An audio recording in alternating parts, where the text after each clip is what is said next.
Bem-vindos a mais um episódio do Desconstruindo. Eu sou o Eduardo Murat e aqui comigo, como sempre, na bancada estão Márcio Hall. Oi, pessoal. Arnaldo Cruz. Olá, pessoas, bem-vindas. E para falar sobre o tema de hoje, nós temos uma convidada especialíssima, Cris Marie Hackenberg, ou melhor, Cris, nossa amiga Cris. Ela é neuroeducadora, vocal coaching, musicista, pesquisadora, e não para por aí. Doutorando em Educação na Universidade Federal do Paraná, a UFPR, na área de cognição, aprendizagem e desenvolvimento humano. É mestre em Psicologia na Universidade Católica de Petrópolis, a UCP, na área de Psicologia Social e Psicologia Cognitiva. Tem pós-graduação em Neurociências aplicadas em aprendizagem pela UFRJ.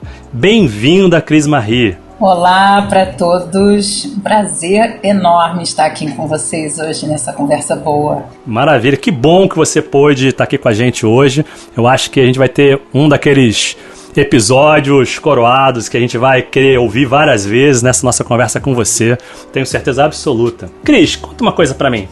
A ideia de felicidade, prazer, positividade parece super simples, né? Tá no dia a dia, a gente aprende essas palavras desde muito pequeno.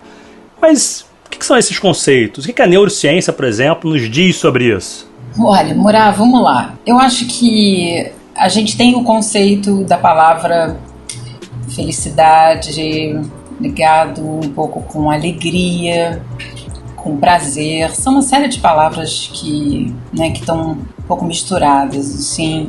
Essa ideia até da própria positividade. Se a gente começar pela neurociência, a gente tem a descoberta de que a gente efetivamente tem zonas no cérebro que identificam o prazer. Elas existem. E elas são, como tudo na vida e no cérebro, é baseado em aprendizagem. Quanto mais você rega, mais brota neurônios ali. Mais base de mielina vai acontecendo, mais sinapses, mais vai reforçando aqueles caminhos neurais, é isso? Exatamente. Então, neuroquímica na veia, né? Serotonina, né? Dopamina. E o que você pode fazer, basicamente, é perceber uma coisa muito complicada, às vezes, da gente perceber, quando a gente está sorrindo, por exemplo. Você não sabe quando você está sorrindo. Ué, ó, que engraçado. Não. Tá aí. Você não sabe. Agora, a gente está na pandemia e a gente tem o Zoom e tal, então a gente tem esse elemento outro que é você mesmo, né? Mas a gente não estava espelhado o tempo todo, não? Isso é um processo muito novo. O que a psicologia vai ter que até estudar isso, né? Que a gente observava o outro a partir de uma outra pessoa que nos contava quem éramos nós mesmos, a partir de uma outra pessoa. Agora no Zoom, no Teams, no Meet, a gente fica se olhando. E a gente pode perceber, inclusive, se o nosso rosto é um pouco aborrecido, é um pouco preocupado, ele é risonho, se não é. Então, isso já é uma revelação que vai contrário até os estudos, por exemplo, do Ekman, que vai nos falar sobre as emoções básicas, né? Que não são os sentimentos, que os sentimentos são as emoções processadas pela mente, então com julgamento e tal. Assim, então, nossa, eu estou realmente feliz, eu estou pensando que eu estou sentindo prazer agora, então eu devo estar feliz. Mas se você estivesse sorrindo agora, sem perceber que estava sorrindo, você estaria feliz? Então tem um processo muito interessante na neurociência que é o estado consciente e o estado inconsciente. A gente pode estar muito feliz e não ter nenhuma consciência sobre isso. Porque a gente não está nem pensando sobre isso. Então isso existe. E ela é residual. Então é o processo de flow, por exemplo, né? Você estar em flow, você está fazendo o que gosta, sem fome, não tem vontade nenhuma de sair, então você está num game, você está escrevendo alguma coisa, você está elaborando alguma coisa que você ama, tocando um instrumento, pintando, criando. Essa é a única situação que eu não sinto fome, é quando eu tô tocando. Eu esqueço completamente. É isso mesmo, exatamente isso. E sabe o que acontece? Como nessa hora a gente tá... É como se você estivesse no mar, Márcio, como se você tivesse... Se você fosse surfista, o surfista ele tá em flow o tempo inteiro. E ele tem que fazer aquilo. Ele sente que ele de manhã, quando ele já dorme pensando como é que vai estar o tempo, como é que vai estar a onda, porque ele precisa viver aquilo. Aí ele vai surfar, ele vai de manhã e ele vai até a hora que a onda acaba no mar. Aí ele volta. se você disser assim, se ele estava feliz, é meio implícito isso, né? Porque com certeza ele fazendo o que ele ama e horas no mar, ele nem almoçou, ele nem dormiu direito para ali, ele estava ansioso para estar vivendo aquilo, é porque ele está fazendo o que ele ama. E aquilo era o propósito do dia dele. Então, quando acaba o dia, ele fez o que ele amava, voltou para casa feliz, realizado. Então, tem uma felicidade residual daquele dia. Então, pode ser que assim, no final do dia, quando ele olha aquilo, tudo que ele viveu, ele vai dizer, o dia foi bom? Nossa, o dia foi maravilhoso, eu estou muito feliz. Mas, de repente, se você perguntasse para ele, na hora que ele caiu numa onda, ele caiu muito, nada do que ele imaginou que ele entrou, ele esperou um tempão, de repente, na hora que você perguntasse, agora, nesse minuto, nesse segundo, você está feliz? Ele vai falar que não, que ele está meio aborrecido, que ele está esperando um tempão, que a onda não veio. Então, isso é o que a gente tem notado nas pesquisas sobre a felicidade. É muito difícil você medir felicidade. Se eu pensar no momento que eu estou vivendo agora, eu sou muito crítico com relação ao momento. E essa crítica atrapalha a minha percepção real e consciente do bem que eu estou vivendo. Porém, quando eu pergunto isso depois que aquilo já foi acontecido e eu estou em outro momento, quando eu penso no que eu vivi no passado, eu sou muito feliz quando penso sobre aquilo. Se eu entendi até onde a gente está indo aqui, os conceitos, mesmo que sejam construções sociais de felicidade e prazer, eles têm uma âncora direta em processos, né, que estão na neurociência, que estão na fisiologia da gente e são reforçados pelas experiências positivas. Legal. Mas a positividade, do jeito que a gente diz hoje, do jeito que a ideia de psicologia positiva, onde a gente tem sempre que ser positivo, também tem alguma raiz, mesmo que depois seja construída de alguma forma socialmente, ou não? Porque as duas primeiras, ok, tem lá uma raiz, né, é do humano a brincadeira. Mesmo que tenha múltiplas formas, né, que você falou. Para o Márcio, tá tocando é um ato de flow, de felicidade, de prazer. Né? Para mim, tá em sala de aula, dá o mesmo efeito. Ou tá mergulhando, fazendo uma atividade esportiva. Né? Para você, outras tantas coisas. Para o Arnaldo, outras tantas. Mas, e esse último tópico, que tem a ver com a positividade? Também tem uma raiz aí na neurociência? Pois é, a gente não vai chegar, talvez aqui, numa conversa tão rápida quanto essa, em todas as questões de dilema que existem em relação a essa palavra. Primeiro, porque o cérebro, ele não entende o que é positividade biologicamente. Primeiro, eu vou desmistificar aqui algumas coisas que as pessoas às vezes não sabem, mas a neurociência ela já nos provou. A neuropsicologia também já nos trouxe ingredientes para isso, que é o trabalho do Rick Hanson no livro Cérebro e a Felicidade, em que ele mostra que nós somos biologicamente negativos. Oi? Essa agora também deu um impacto aqui. Foi um oi, né? Cadê o Rivotril? Cadê o Rivotril? Exatamente. É incrível essa leitura. É incrível mesmo essa leitura. Eu quando eu trabalho com grupos e tudo mais, eu dou logo assim, quando eu começo a falar, porque eu tenho 2 pós-graduações em psicologia positiva, né? Uma área que hoje é uma área da psicologia, que vai fazer nos últimos 20 anos uma mudança no campo da psicologia, que sempre estudou patologias, e o psicólogo sempre teve que trabalhar as questões disfuncionais dos seres humanos e tratando essas pessoas sempre numa curva de humor ou de saúde, sempre abaixo do zero, num estágio negativo de vida, onde o psicólogo se concentra efetivamente na disfuncionalidade das pessoas. Dificilmente um psicólogo trabalha com pessoas que estejam funcionando muito bem, com mecanismos de defesa adaptados, né? Uma pessoa que não tem queixas, né? Então a psicologia positiva ela entrou como uma área da psicologia que procura vamos dizer assim, o melhoramento, o florescimento da vida de alguém, onde ela pode alcançar um estado de bem-estar. Então, por exemplo, na neurociência, esse nome já é usado, inclusive pelo Kahneman, que se usa não se usa o nome felicidade. Não queria entrar nisso aqui, que é muito acadêmico, mas se usa o termo bem-estar subjetivo. Esse é o nome técnico científico para felicidade, né? até os estudos do próprio Seligman, né, que é considerado o pai, o mentor da psicologia positiva, foi presidente da APA, e ali no final da década de 80, 90, estabeleceu os fundamentos da psicologia positiva.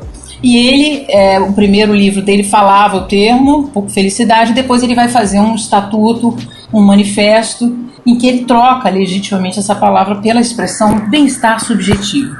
E tudo que virá de estudos, né, de quantificação, né, da sociedade, o quanto a sociedade é feliz, a Sonja é uma autora, Liu Bumilski, é uma pesquisadora americana premiadíssima que foi estudar os mitos sobre a felicidade.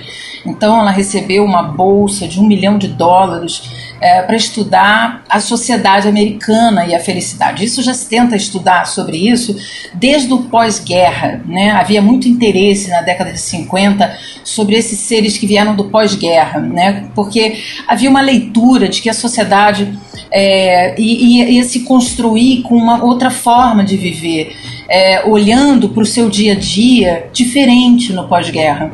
E quais seriam os elementos que poderiam dar melhor qualidade de vida ao ser humano?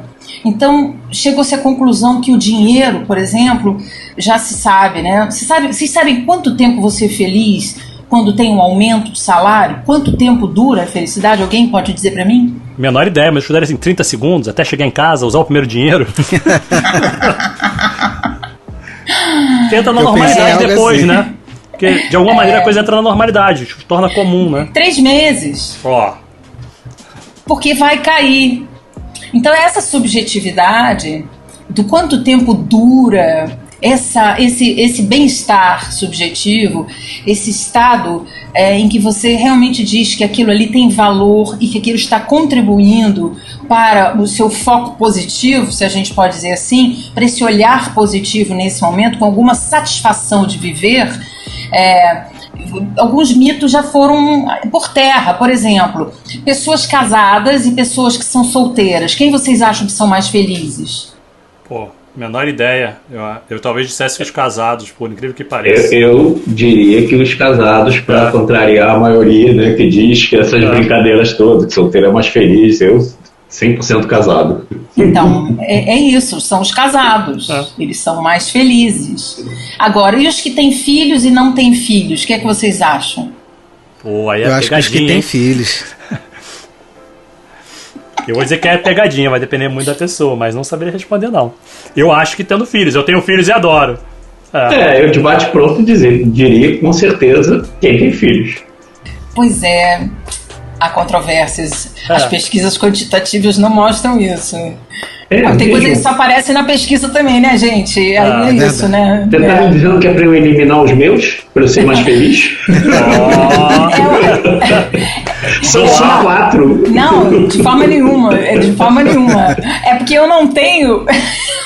O bem-estar é subjetivo, Arnaldo, relaxa.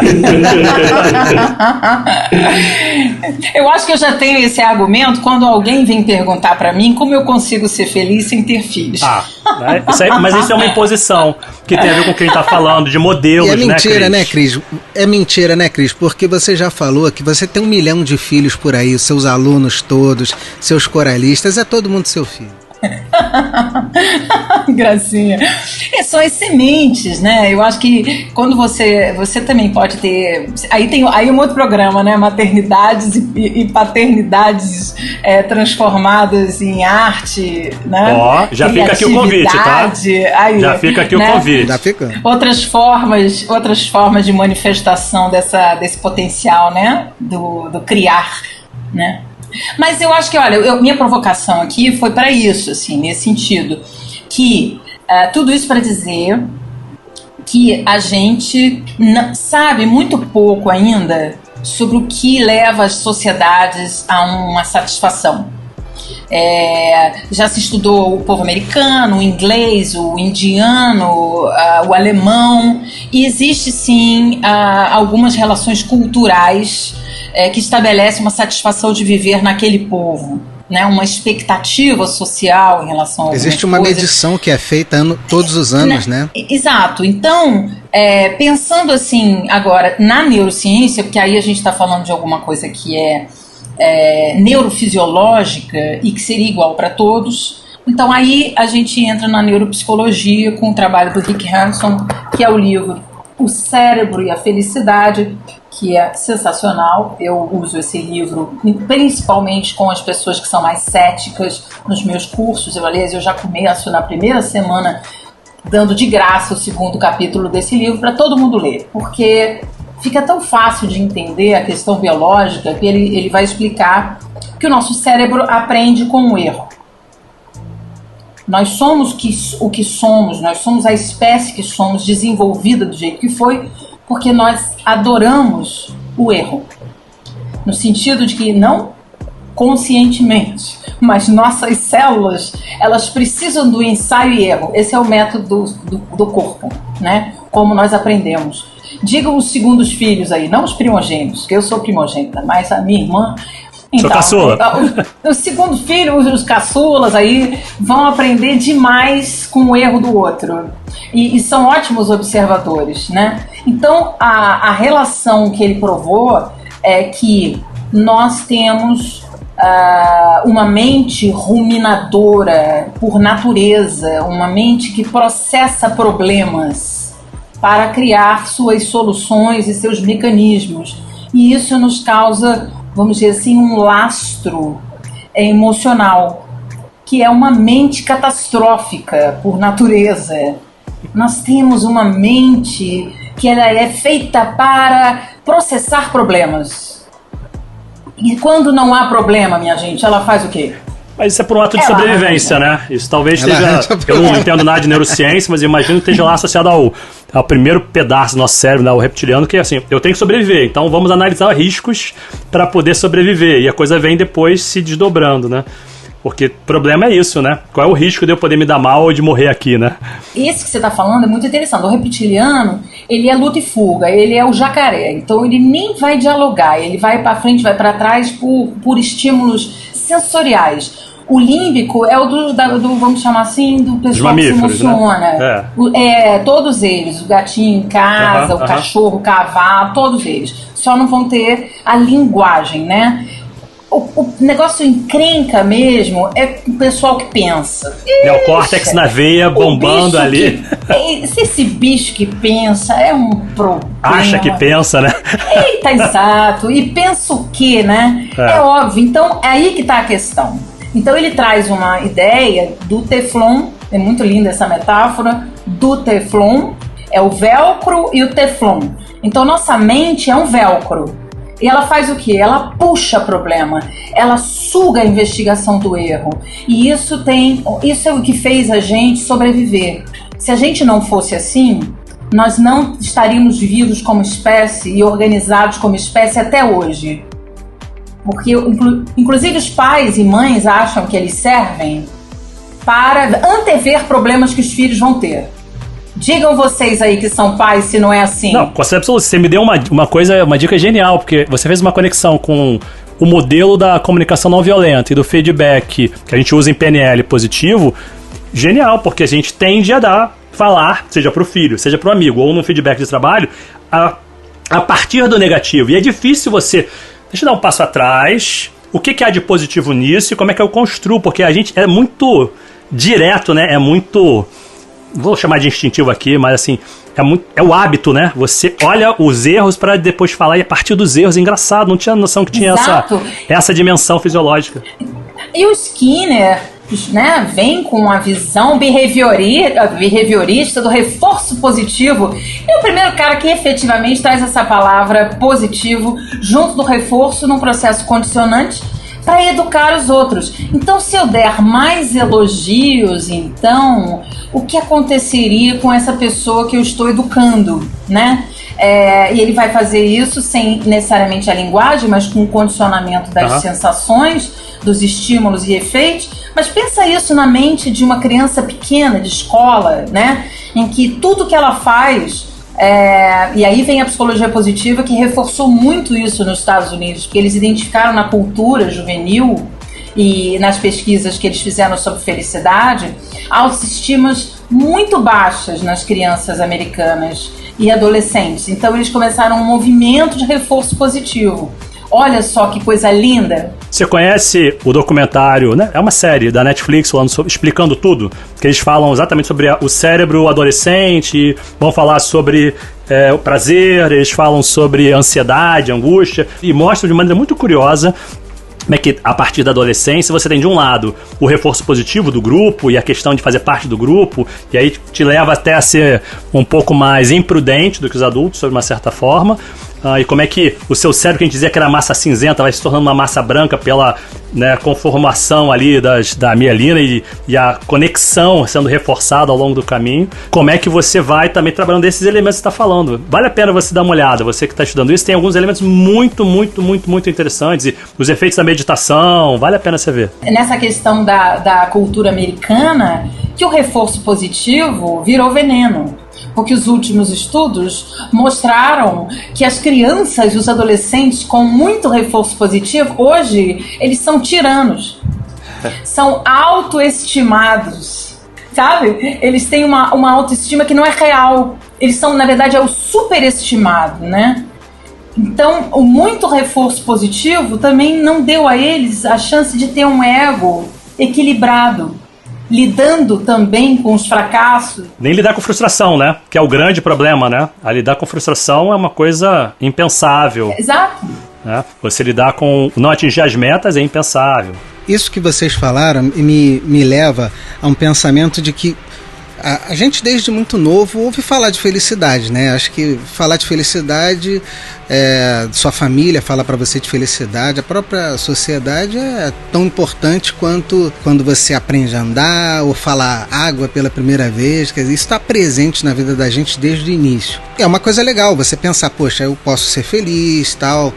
Agora, existe um tipo de felicidade que eu vejo que parece que virou um produtão, né? Virou um produtão muito louco, e você tem, por exemplo, nos filmes americanos, você vê muito aquela coisa do winner e do loser, e aí eu acho que entra um pouco essa coisa do reforço que vocês falaram, né? Quer dizer, pessoas que são realmente muito boas, e aí ela se considera o super winner e vai lá e atinge todas as vitórias possíveis e imagináveis, e pessoas que têm capacidade nenhuma de estar nesse padrão de performance, mas se consideram winners, né? São convencidos de que são winners também. E aí eu vejo que a gente é meio que cobrado por estar feliz, né? Nesse estado transitório de felicidade, de como é que você falou a expressão que se usa academicamente? O bem-estar subjetivo? Isso. Você tem que estar nesse esquema do bem-estar subjetivo, né? Que é a felicidade que a gente diz mais popularmente. 24 horas por dia, 7 dias por semana, 365 dias por ano. Quer dizer, até que ponto isso é real? Até que ponto isso é saudável? Ou isso é mega tóxico? Como é que você enxerga isso aí? Porque a impressão que eu tenho é que a gente está meio que perdido nesse conceito de felicidade no mundo que a gente está vivendo. Eu achei tão bonito quando você começou a falar, Márcia, minha cabeça, você me levou assim numa reflexão sobre a minha própria juventude, né? E se eu ouvi ou não essa necessidade de ser feliz na minha educação. Eu pouco ouvi esse nome vindo da boca dos meus pais, mas eu sentia em mim os momentos que eu era feliz e os momentos que eu não era feliz, né? Eu entendia dentro de mim o que eu queria construir na minha vida para me levar a um lugar de bem-estar, né? E o bem-estar significava para mim uma palavra bonita chamada liberdade, né? Acho que esse era o mote da nossa geração aí. Quem tem 50, quem tem 60, saiu de casa cedo, né? A felicidade de você entrar na sua primeira casa. Nossa, que não é a casa dos seus pais.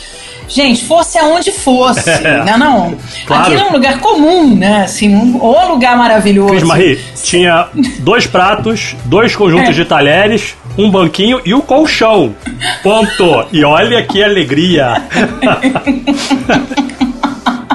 É isso. E a gente tá sorrindo agora, tá todo mundo sorrindo, porque isso é felicidade, gente. A gente acabou de ir pra uma memória fortíssima de conquista.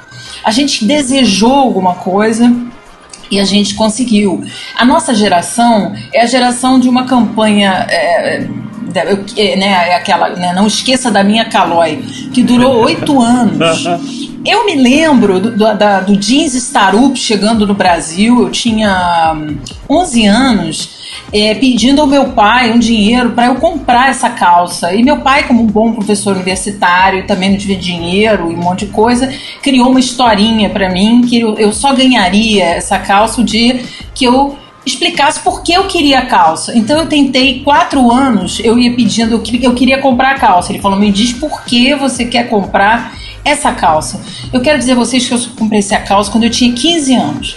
Porque aí ele falou pra mim, eu não sei se ele fez um reforço positivo dizendo que eu dei o argumento certo e aí então ganhei a calça, ou foi a época que ele teve algum aumento lá no FRJ e sobrou algum dinheiro e ele me deu esse dinheiro para comprar essa calça. Mas eu sei que eu virei uma boa argumentadora, eu acredito também, para esse treino neuroplástico, né, na minha cabeça de 4 anos para provar para meu pai por que eu precisava de uma calça jeans. Então eu quero mostrar com isso que vocês já podem imaginar a minha felicidade quando eu entrei dentro do Shopping Rio Sul para comprar uma coisa que eu esperei 4 anos e que dependia de mim mesma, dependia da minha inteligência, do meu argumento. Gente, isso, cada um de vocês aqui deve ter agora histórias, várias. A possibilidade de imaginar um momento extraordinariamente esperado, que dependia de você, que você conquistou e que não passa por modelo de ninguém. Ele é aquele 10 no boletim que ninguém vai ver, mas é seu, tá no seu boletim da vida, né?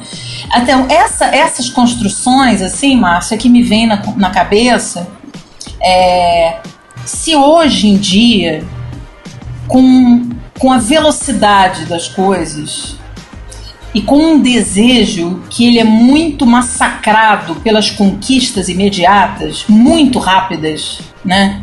Se a falta do tempo, da maturação do querer, que é tão importante para o ser humano, até para ele desistir do querer. Não, eu quero uma coisa hoje, mas acho que amanhã... Não, acho que eu não quero mais isso. Se vocês notarem, nós éramos muito assim também. A gente queria uma coisa, depois a gente desqueria, depois a gente queria uma outra, depois a gente desqueria. E tinha uma coisa que a gente queria há muito tempo. Aí você descobre uma palavra maravilhosa que a psicologia positiva já deu o nome, que é o propósito, né? Você tem um propósito. O que é o propósito? É um desejo permanente. Como é que você descobre isso? Com muita falta de alguma coisa, né? Com ausência constante de alguma coisa, né? Isso tem que estar sendo proporcional à sua experiência de bem-estar subjetivo, né? De você ganhar alguma coisa naquele momento ou você conquistar aquilo. Eu acho, Márcio, respondendo assim muito humildemente a sua pergunta, a gente, num tempo onde as coisas são muito imediatas, onde o nosso desejo, ele não é real, ele não é real no sentido real mesmo, ele fica num processo muito rápido, muito instantâneo, e ao mesmo tempo você, não sei se a vida hoje também está muito mais difícil, porque a gente tem muito mais coisa do que a gente tinha na nossa época.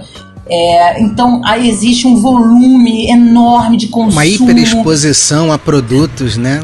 Nossa, a gente vive uma geração muito consumo. Então assim, eu acho que a gente se perdeu nesse mar como um ser humano autêntico. Eu acho que é difícil saber no mundo de hoje alguma coisa que realmente você diz assim, eu sou muito feliz porque eu consegui uma determinada coisa, ou porque eu estou num determinado momento da minha vida. As redes sociais te colocam num nível de uma observação social muito fora da realidade da vida, né?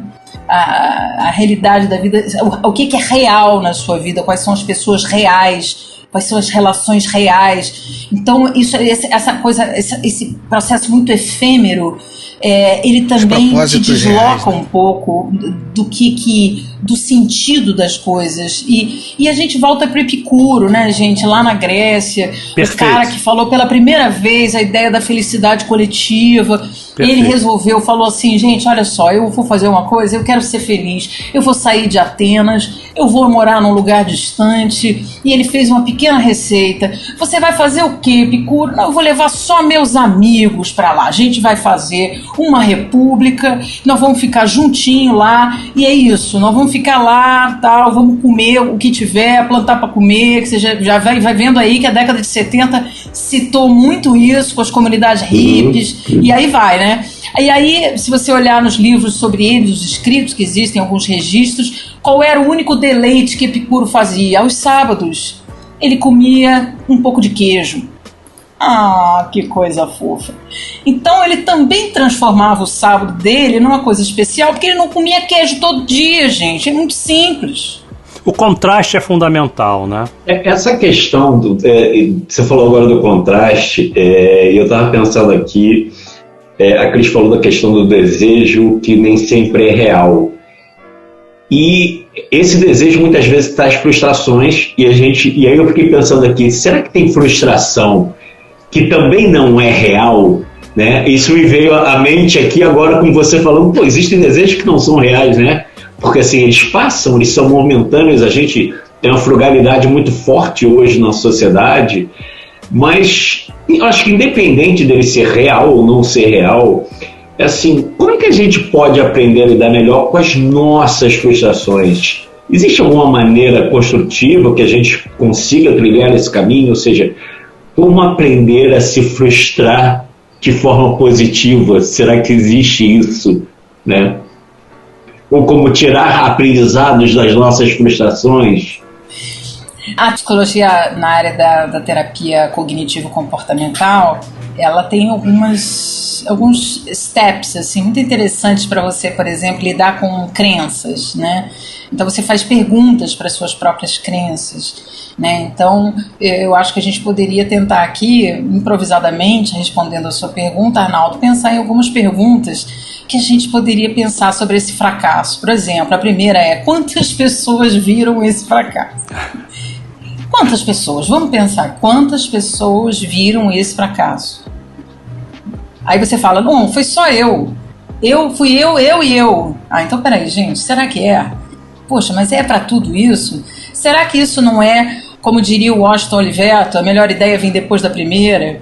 Será que não é só um esboço que eu estou fazendo? Eu estou criando alguma coisa, eu estou engatinhando aqui agora, daqui a pouco eu vou levantar, quer dizer, eu não estou num processo evolutivo, nem foi um fracasso, foi só um processo meu aqui.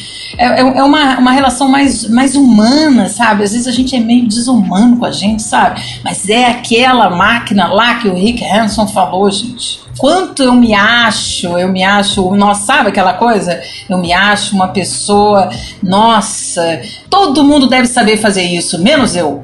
Aí você pergunta, quantas pessoas eu já vi fazer exatamente isso que eu estou fazendo? Vai perguntando, vai fazer. Eu acho que o caminho, Arnaldo, seria fazer pergunta, tá?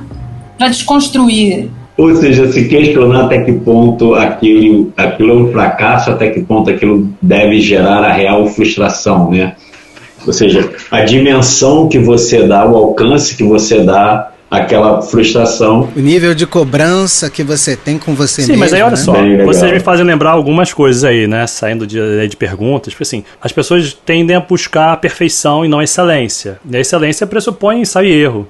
Aí a perfeição você não pode falhar. Como assim eu não posso falhar? Eu não posso ter vulnerabilidade, como diria Brené Brown? Não pode? Ela diz que pode. Vocês quando falam isso também faz lembrar quando você fala de inovação e quantos grandes produtos surgiram no mercado em função de erros industriais. Para a inovação, para a TI, inclusive, a ideia de iteração, de você continuadamente, né, tá sempre em beta e buscando outras coisas, E você falou aí da ideia do Oliveto, né, do Washington Oliveto, que fala que a segunda ideia é melhor. Conta a lenda sobre um inovador, que é o inventor da lâmpada, né? O Edison, perguntaram teoricamente para ele, você não não acha que você fracassou tendo inventado, ele, sei lá quantas lâmpadas ele fez, sei lá, 80, 90, 100 lâmpadas. Ele, não, eu descobri 90 maneiras de não fazer uma lâmpada. Por que a gente tem que ser perfeito, lindo, maravilhoso, cheiroso, indefectível? Isso é humano, gente? Isso é máquina ou é gente? É ótima essas reflexões, Murat. Eu acho que a gente poderia até aqui pensar sobre a régua. Durante aí na pandemia, eu estava com um grupo de psicologia positiva, trabalhando nas quartas-feiras, né? E estamos agora de férias, mas foram 2 anos de trabalho muito junto, assim. E nós tínhamos uma situação onde não tem régua, né? Não tem régua de todas as formas. Nem na forma de viver, nós não tínhamos modelos. Nem na forma de ganhar dinheiro, porque muitas pessoas foram afetadas sobre isso. Então, o dinheiro, né, dentro daquela pesquisa, não sei se a gente já viu que o aumento do salário vai durar um tempo, a sua satisfação, e a satisfação vai cair, mesmo mantendo o salário. Aí a gente pensa, então a perda de dinheiro, a perda do salário ou a perda do emprego, ela pode afetar a minha felicidade? Também você percebe que aquilo, se você tiver outras áreas da sua vida que estão funcionais, né? Por exemplo, você tem um casamento. O casamento é normalmente afetado quando você tem um problema financeiro, né? Diretamente. Mas quando você tem uma vida que tem uma certa estabilidade em muitas áreas, ou você faz um trabalho social importante, você tem uma família, você tem a sua espiritualidade, você tem uma série de outras áreas da sua vida, e aquilo tudo parece que segura uma rede mental, que aquilo te ajusta para você poder criar toda a energia para você se construir profissionalmente, né? Por quê? Porque os campos se interligam.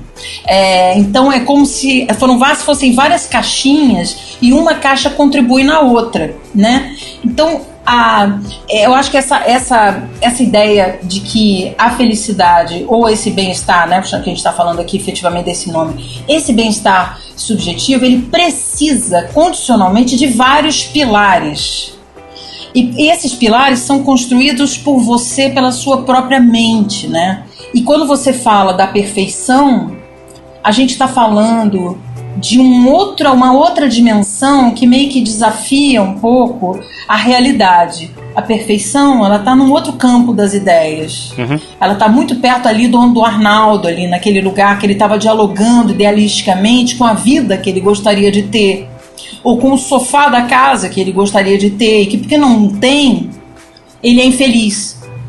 Ou a cozinha nova que alguém deveria ter na pandemia e não teve dinheiro para fazer, e aí o tempo acabou, os 2 anos vieram e agora eu estou fazendo uma outra coisa, eu não tenho tempo, não aproveitei o tempo na pandemia para fazer determinada coisa, ou não estudei inglês. Eu queria tanto ter estudado inglês na pandemia, por que não fiz? Tive tempo, que agora vai começar a dor da pós-pandemia. O tempo que eu não usei desses 2 anos para fazer determinadas coisas. Ou seja... Presente.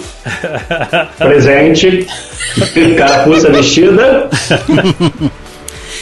E assim, Cris falou um negócio muito interessante aí, essa coisa dessa rede de apoio, né? De atividades e interesses e propósitos que você tem e que te ajudam, te dão suporte naquela situação específica que você está vivendo. Aí eu me lembrei daquela coisa que você falou lá no início, o cérebro é um resolvedor de problemas, ele puxa os problemas. Se não tem problema para resolver, o que ele faz? Ele vai arrumar problema para resolver, né? Então, o que eu imaginei foi isso, que essa rede são os problemas que ele está resolvendo, ou seja, ele está satisfeito, tem bastante problema para ele resolver, e ele não vai pirar naquela situação que precisa de uma resiliência, de uma paciência para resolver, de uma tranquilidade, e não vai abalar, vamos dizer assim, toda a estrutura de bem-estar subjetivo que aquela pessoa tem naquele momento. Faz sentido, Cris? Isso que você fala é mais ou menos assim o que muita gente diz. A melhor coisa que uma pessoa pode ter na vida é uma doença crônica. Ela não te mata, mas ela ocupa um pouco da sua mente. Então, você tem uma doença crônica que aquilo cria em você uma rede de preocupação proativa. Você vai ter que fazer várias coisas por causa daquele problema. Ele não te mata, mas ele te desconstrói. Então ele te ocupa um pouco. O que vai acontecer? O que vai acontecer? A sua tendência, como você tem aquele problema, de vez em quando você vai querer uma área de fuga. Ai, como tá bom esse vento aqui do ventilador. Ai, meu Deus, deu um alívio. Você vai ter umas zonas de fuga porque você tá o tempo todo numa sentinela de um problema. Enfrentar, claro, aqui para nós, o problema não... Ele, às vezes, vem problema de toda a ordem, né, gente? Eu tô aqui falando de uma doença crônica, mas muitas vezes não é uma doença crônica. Às vezes é uma doença mais séria, né? Uma coisa que você não sabia lidar, você não tem aprendizado emocional para lidar, você não viu ninguém lidar na sua vida, nem na família. Às vezes um parente crônico, né? Também. Tá aí o Natal, né? Pra sempre nos mostrar isso, né? Um chefe crônico, né? Também. Exato. Nossa, adorei essa, já anotei aqui, vai virar uma expressão minha, parente crônico. Muito bom. Dá o crédito, por favor, tá? Olha, mas veja, até isso é exercício. Então, assim, vamos parar para pensar. Se a mente, ela tem esse foco, vamos botar esse nome aqui, ela tem esse processo atencional que é para o negativo. Primeira coisa, entra ali o Arnaldo. É real ou não é? Isso é real ou não é? Para um adolescente tudo é real e imenso. Tenho duas coisas também. Tem o ruído interno e o ruído externo, né? Eu posso estar lendo errado coisas que estão ao meu redor. Sim. Então a minha lente com a realidade está ruim, né?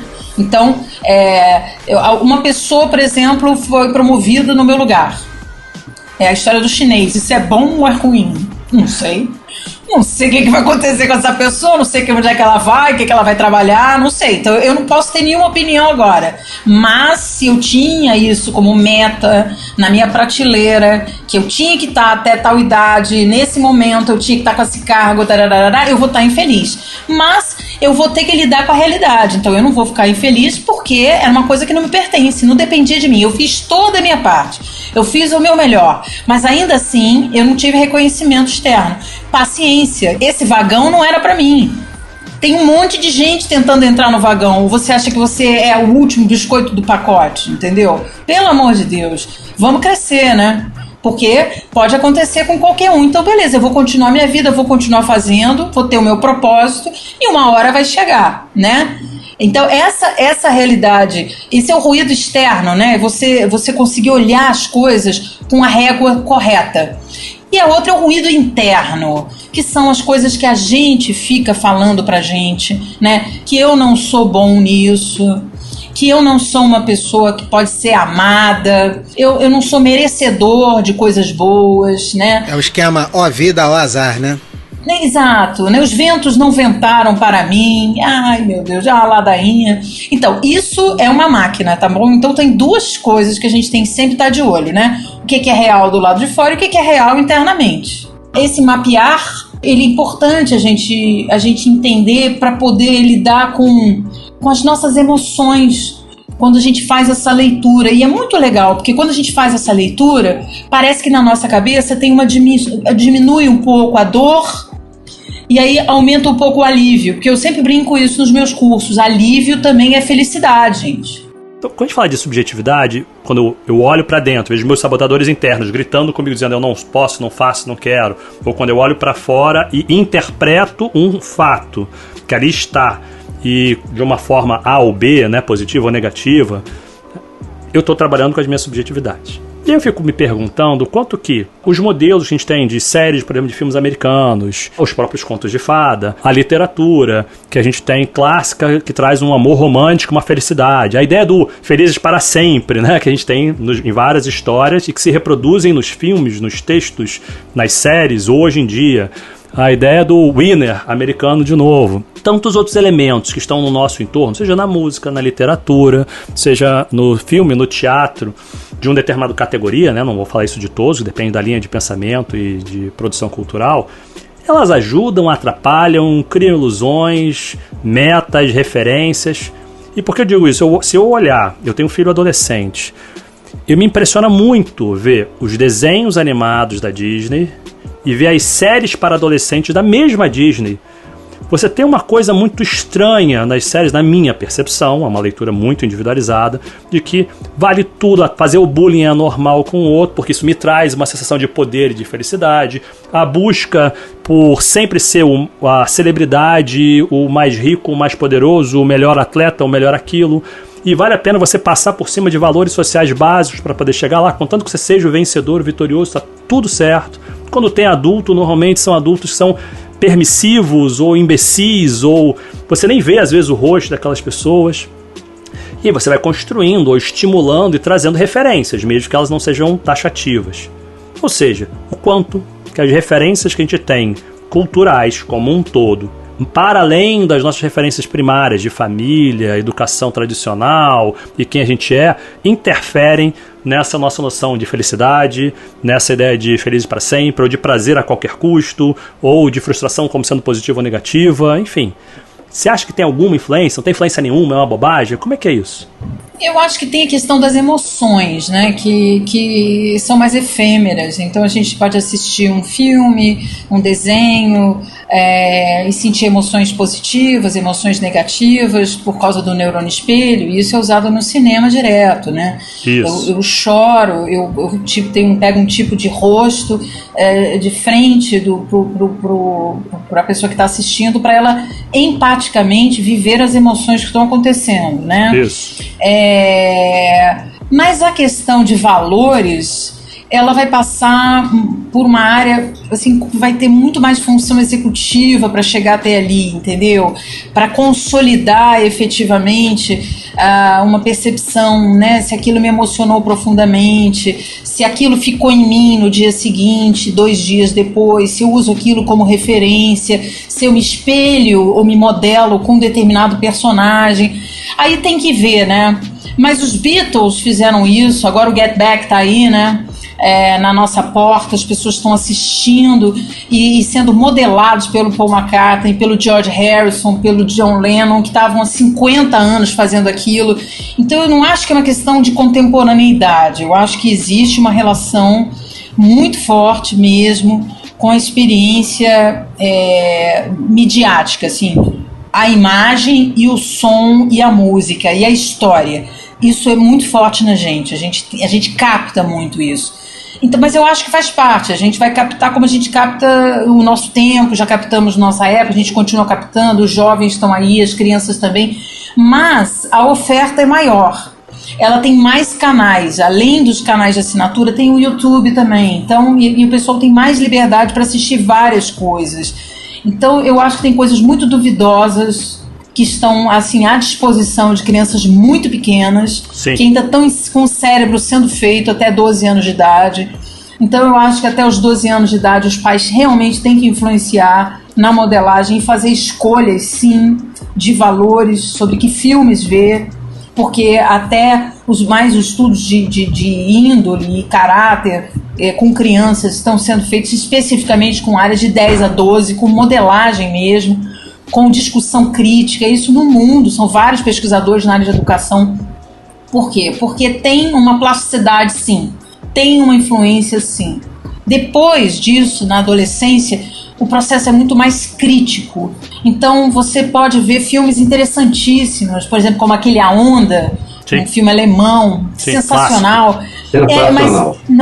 Mas aquele é um filme que precisa, depois que você acaba de assistir, debater. Você precisa de um trabalho crítico, profundo, de discussão, de diálogo, né? Para quê? Para que todo aquele processo seja decantado, verbalizado, trocado, né? Aprendido, aplicado, e aquilo é um resíduo de aprendizagem. Então, minha opinião é essa, que é tudo um processo educacional. E a questão ainda aqui que a gente está falando sobre o resíduo da felicidade, eu já vi pessoas que assistiram um filme, se emocionaram muito, por exemplo, saíram de Cinema Paradiso, por exemplo, maravilhoso.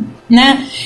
Assim, e dizendo que é um filme emocionante, é um filme apaixonante, mas que ficou bem depois do filme. Tem gente que é tudo isso e ficou mal depois do filme, entendeu? Então, o que é que a pessoa ela faz com a experiência? Isso ainda é uma coisa que a neurociência não conseguiu entender. A gente consegue sacar que emociona, a gente consegue sacar que entra na memória, tem processos acontecendo, mas o saldo é o mesmo para algumas músicas, que algumas pessoas ouvem uma música e ficam muito bem, outras pessoas ouvem a mesma música, ficam muito mal. Então, e mal no sentido do saldo emocional que ela sente depois da experiência. Interessante disso aí, Cris, porque você falou do cinema e da reação das pessoas ao ver o Cine Paradiso, e eu me lembrei de um filme que eu só consegui ver uma vez, e assim, eu sofri um monte vendo aquele filme e chorei um monte, que foi A Paixão de Cristo, do Mel Gibson, né? E aí eu queria até perguntar para vocês qual foi a reação de vocês, porque a maioria das pessoas com quem eu converso, alguns nem terminar o filme não conseguiram, e outros têm a mesma sensação que eu. Viu o filme, foi um arraso emocional, né? E não consegue ver de novo. Márcio, eu não consegui acabar de ver esse filme. Eu sofri como se fosse em mim. Exatamente. Eu escolhi não ver. Pelos comentários que eu vi na época e críticas, eu escolhi não ver. Eu vi e não tive a reação de vocês não, mas aí é uma questão de leitura sobre a proposta e o discurso que estava ali, né? Tem um olhar meu específico. É engraçado isso, até para dar... Vou dar um exemplo aqui, já vou pegar um gancho, assim, só para vocês... Achei super legal isso que você trouxe agora, Cris, porque a gente aqui em casa tem o hábito, tinha pré-pandemia e resgatou agora, de ir ao cinema no primeiro dia do ano. Então, no dia 1º de janeiro a gente vai ao cinema.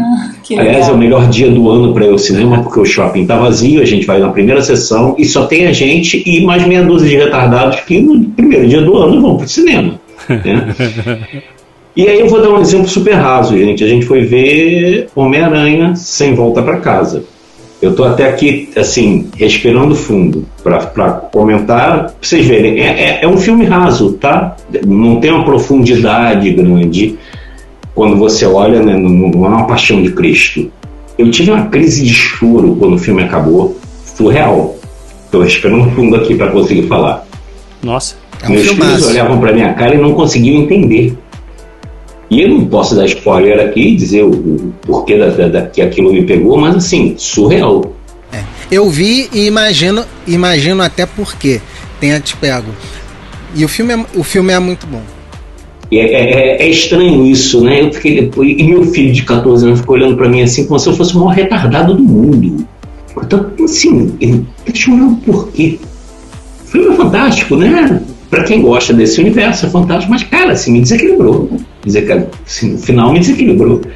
Agora, assim, só morar pegando um pouco isso que você falou, acho que a Disney está tendo uma mudança que eu acho muito legal para os nossos filhos. Sim.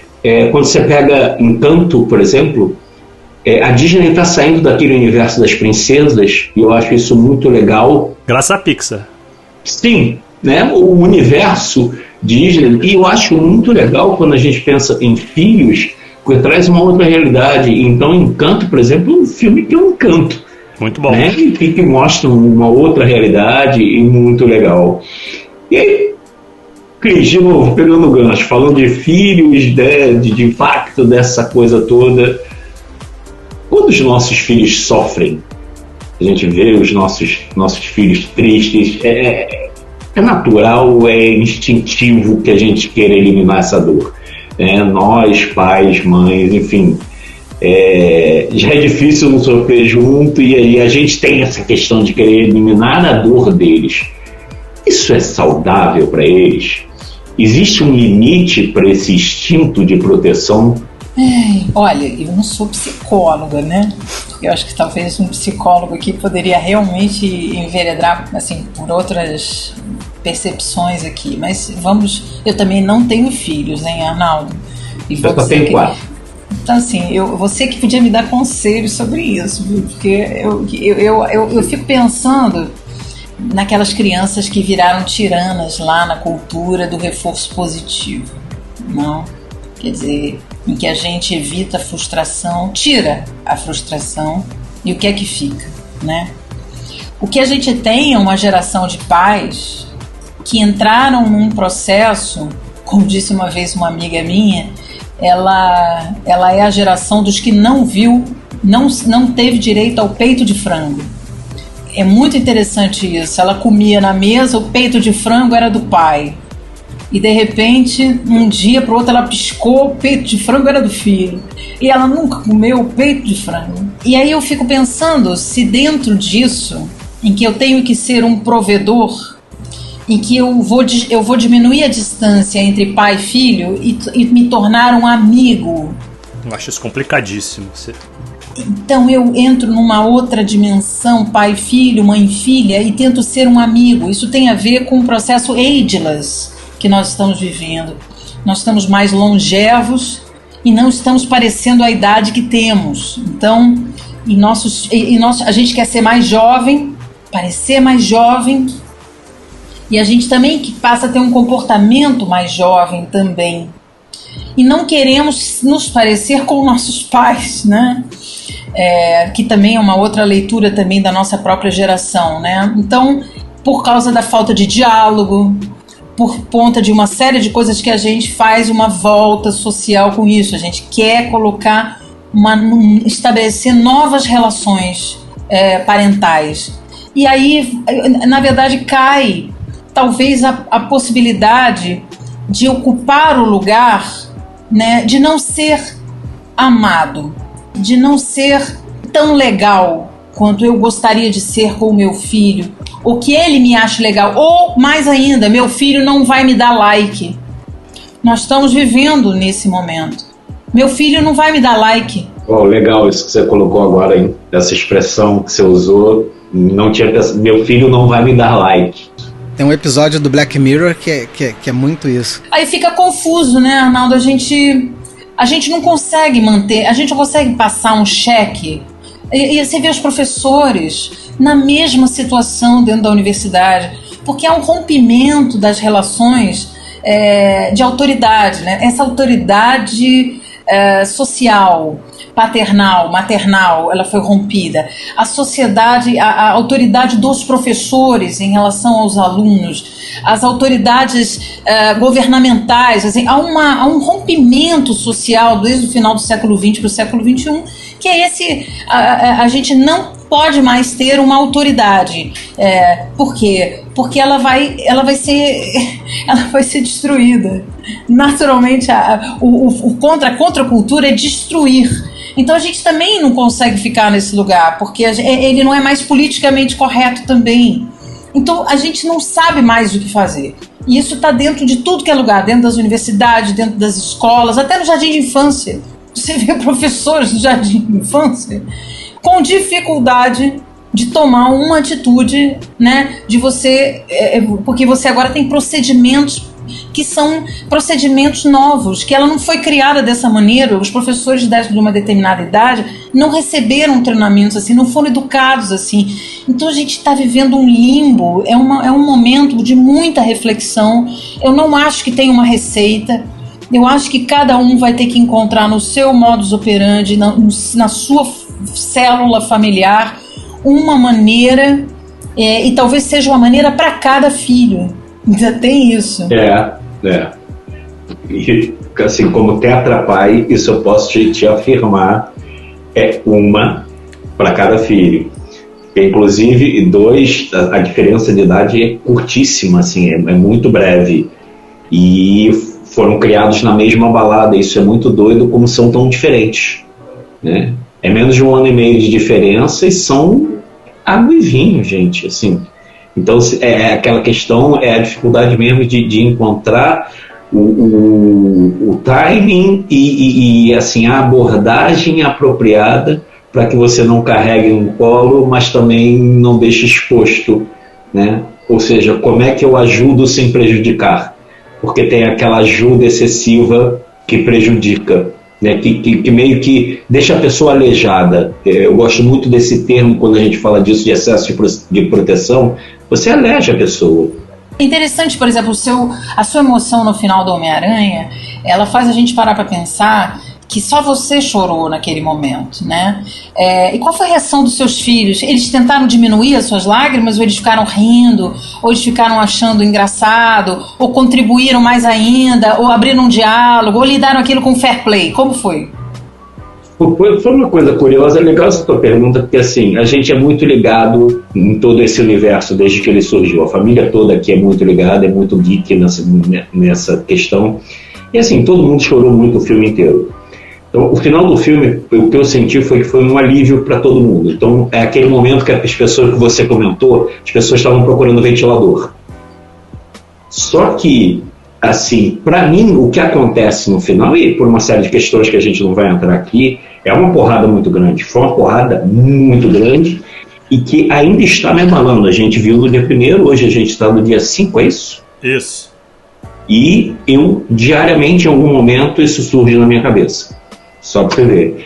Então, o que eu acho é o seguinte, primeiro, tomaram um susto, e aí depois a gente saiu, foi comer uma pizza, e lá já tinham passado 2 horas, assim, aí começaram as brincadeiras, né, o pegar no pé, porque a gente aqui tem muito essa liberdade, mas assim, foi legal, não me senti em momento algum, assim, que estavam desrespeitando, que estavam, pelo contrário, acho que a brincadeira foi inclusive um jeito de dar uma aliviada, né, porque eu, assim, horas depois ainda não estava legal, ainda estava...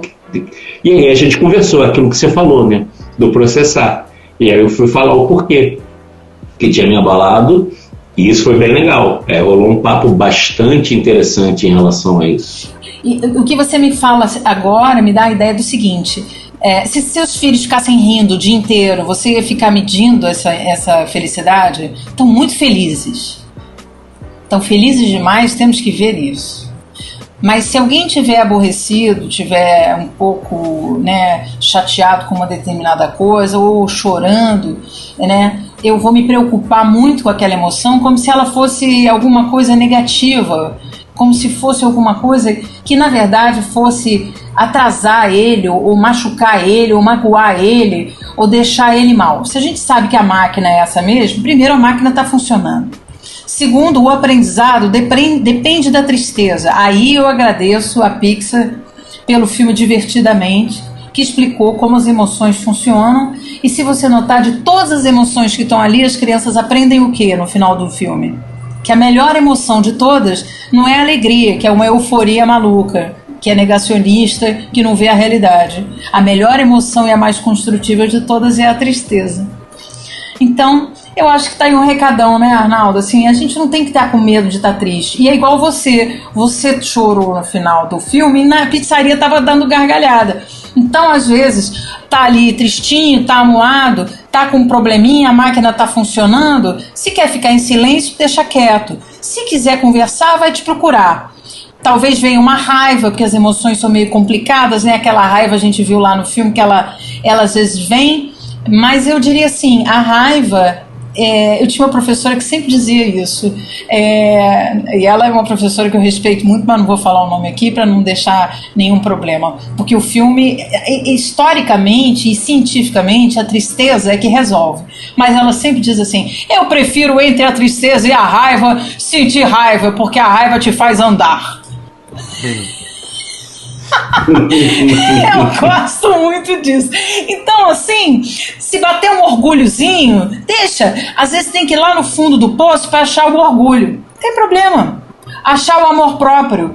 Deixa lá no escurinho do poço. Não tem receita. Fica vigiando, fica junto, né? Fica junto. Reconhece a emoção que está sendo vivida. É muito importante reconhecer. Isso eu acho super legal, super importante, né? Reconhece.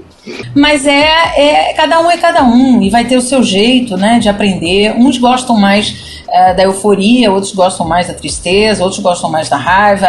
Tá dentro do mecanismo de cada um, né? E agora, filme em família é sempre bom, né, gente? Porque dá uma salada mista, assim, legal, né? A gente brinca de um monte de coisa, sente emoções juntos, e aí os neurônios espelhos, que são esses neurônios que ficam aqui na frente, que ajudam a beça no aprendizado. Então eu aprendo que a mamãe dá gargalhada e mamãe chora, papai dá gargalhada e papai chora, papai fica bravo, mas papai dá gargalhada também. Eu acho que você vai vendo, vai mapeando que a tua família é normal, gente. É normal, não, sabe? Não tem ninguém perfeito. Acabar com esse negócio de perfeição, essa régua da perfeição, gente. Pelo amor de Deus. Né? Vamos fazer um pacto aqui? Não é? Sem perfeição. Tem que ter um programa sobre as réguas da perfeição aqui. Terceiro programa que você já tá convidada. Vambora, tá tudo certo. Tô achando que você vai dar uma temporada, hein, Márcio? O nome da temporada vai ser Cris Maria. O neurocientista embarcada, né? Vai passar a fazer parte permanente. Tá tudo certo por mim. No Yellow Submarine desconstruído. O programa, ele tem esse lance da desconstrução. Na verdade, a gente sempre buscou dois vieses, né? Um de desconstruir a nós, né? Os homens cis que foram criados dentro de toda uma lógica que hoje não cabe mais, né? Nosso objetivo era esse, era aprender e dividir com as pessoas um pouco sobre isso. E o outro viés bom, legal, eu estou aprendendo uma coisa nova, como é que eu passo isso para os meus filhos? Porque eles podem já crescer sem precisar se desconstruir, eles podem crescer já com uma visão bacana, né? Então, dentro dessa ideia, você teria alguma sugestão para nós, né, que somos os caras que estão tentando se desconstruir, uma ideia de como a gente pode criar esses filhos emocionalmente mais saudáveis, com as expectativas corretas, com respeito ao que ele pode esperar dessa felicidade, do tipo de vida que eu tenho. O que é real, o que é uma expectativa legal de felicidade com a vida que eu tenho, na posição que eu estou, na família que eu estou. Tipo, eu nasci ali no Hospital Geral de Bom Sucesso e tal, cresci uma parte da minha vida na Penha, agora estou aqui em Vila Isabel. Quer dizer, quando eu era adolescente, tinha sentido eu ter a expectativa de ter um iate de não sei tantos mil pés? Não.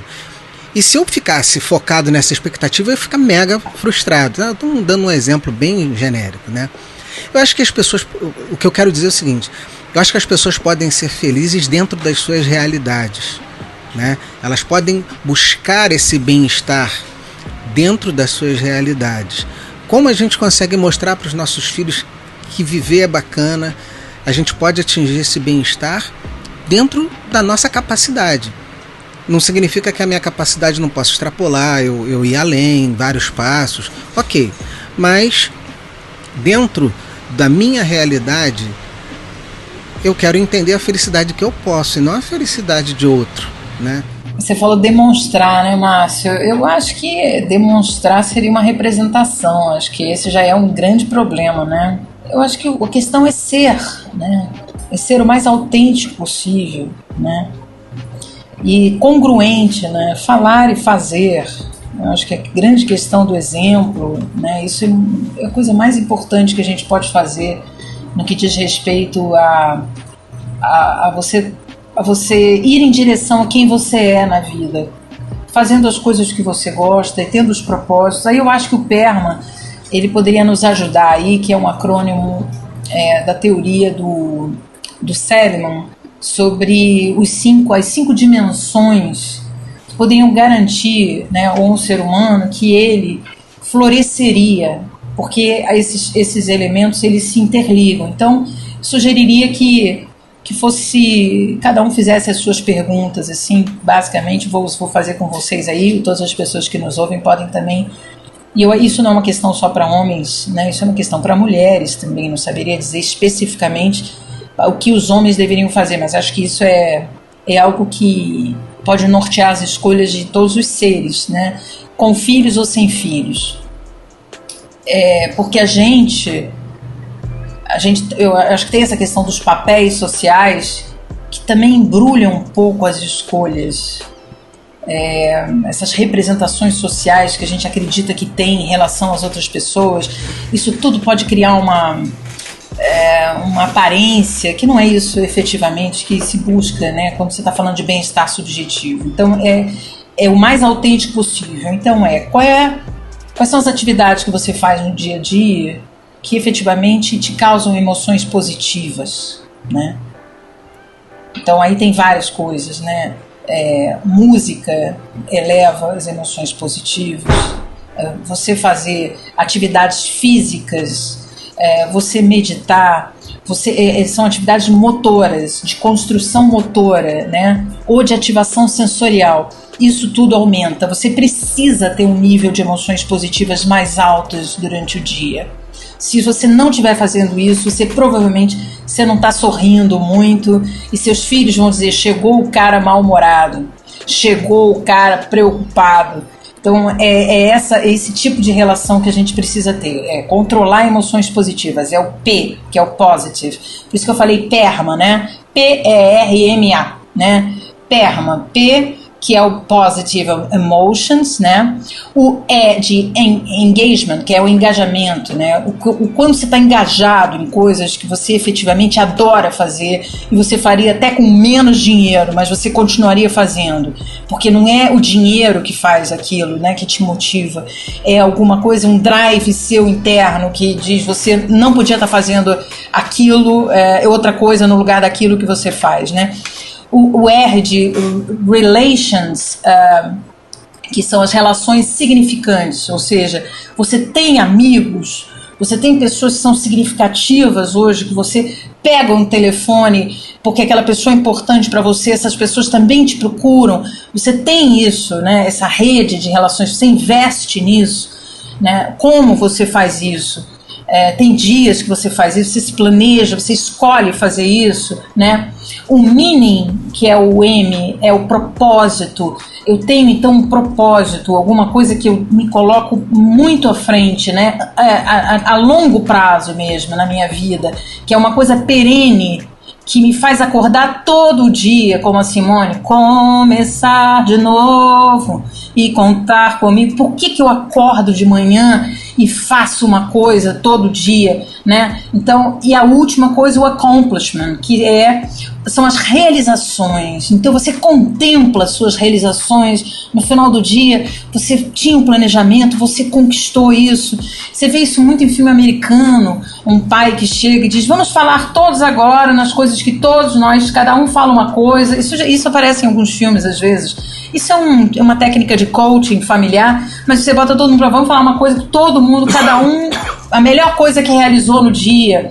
São atividades assim que você pode fazer, pequenas atividades de diálogo positivo, de interações positivas. Então, um PERMA, eu diria, para quem quiser ler, isso é fácil de achar na psicologia positiva, isso é o pilar, vamos dizer assim, a pedra fundamental do trabalho do Seligman na psicologia positiva, que é esse acrônimo, e que ele mediu o seguinte: quando uma pessoa investe nos 5 pilares do PERMA, o seu bem-estar subjetivo, ele é mais alto. E aí, naturalmente, quando você começa a lidar com ele, você naturalmente começa a criar uma rede ao seu redor, porque você vai entrar num papel de alguém que vai promover o PERMA das pessoas ao seu redor. Então, que é o papel do pai, o papel da mãe, o papel de um cuidador, o papel de um professor, né? Que é, né, usar esse conceito. Eu gosto muito dessa ideia, se vocês entenderam que pode ser algo possível de ser aplicado no núcleo familiar, com criatividade e com diálogo, pode ser algo muito, muito rico. Para, inclusive, usar a técnica que o Rick Hanson promove no livro dele.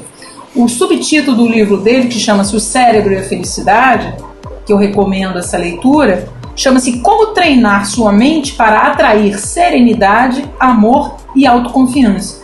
Então ele vai dizer que, apesar da máquina ser negativa, nós teremos que conscientemente educar o cérebro para olhar na direção das coisas boas, olhar na direção dos ganhos, daquilo que foi surpreendentemente maravilhoso no dia. É aquele exercício das 3 graças, né, no final do dia, eu agradeço então a 3 coisas maravilhosas que eu tive no dia de hoje que eu não fiz força nenhuma para fazer. Elas simplesmente chegaram na minha direção.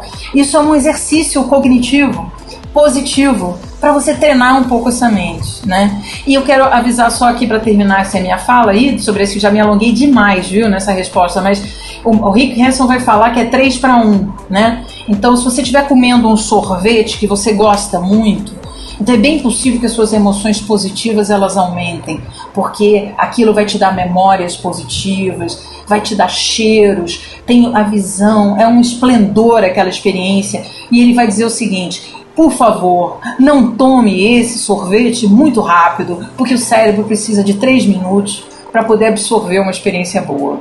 Então, fica uma dica: toda vez que algo muito bom estiver acontecendo, contemple pelo menos 3 minutos para que aquilo seja absorvido pelos neurônios, pela sua cadeia cognitiva, e que aquilo vire uma memória positiva, contínua, perene. E é isso que a gente precisa. Agora, no ponto ao contrário, as pesquisas deles mostraram o seguinte, não dele exatamente, mas da teoria cognitiva, que são os protocolos na prática da cognitiva comportamental, que entre a coisa negativa, a gente precisa, se você fizer alguma coisa ruim para alguém, magoar, ou fizer alguma coisa que cause uma emoção negativa nessa pessoa, você tem que fazer 3 coisas positivas para essa pessoa elevar um bem-estar dela, porque aquela coisa negativa vai pesar muito. Então 3 para 1. E no casamento é maior, tá? Se você fizer uma coisa ruim no casamento, magoou, desafinou, precisa de 5, tá? Cris, você uma vez me ensinou, aliás, ensinou para o nosso grupo, né, para o nosso coral, que um abraço, para ele ter aquele efeito bacana, tinha que durar 20 segundos. Não é isso? Conta pra gente isso aí. Então, a gente tem um processo que chama-se memória sensorial, que ele é muito rápida, ela não tem palavras, né? É a nossa primeira função de percepção, então ela é muito intensa, ela vem pela visão, pelo cheiro, pelo tato, né? Mas essa relação do toque, principalmente nas costas, é uma área que a gente não toca na gente. Para alguém tocar na gente, nas costas, a gente precisa de outra pessoa. Então, a experiência do abraço é uma experiência muito intensa. E por causa dessa multiplicidade de estímulos, a gente também fica perdido nesse milkshake, nesse liquidificador. Então, para a gente ter a consciência do que está acontecendo, a gente precisa abaixar um pouco essa zona de estímulo para receber com mais intensidade. Então eu diria assim, não são só 20 segundos, mas é que depois de 20 segundos baixa um pouco aquela euforia do começo e te dá um pouco de foco para você efetivamente sentir o afeto que a gente quer, né? Que é o receber e o passar também, porque o abraço ele é mão dupla, né?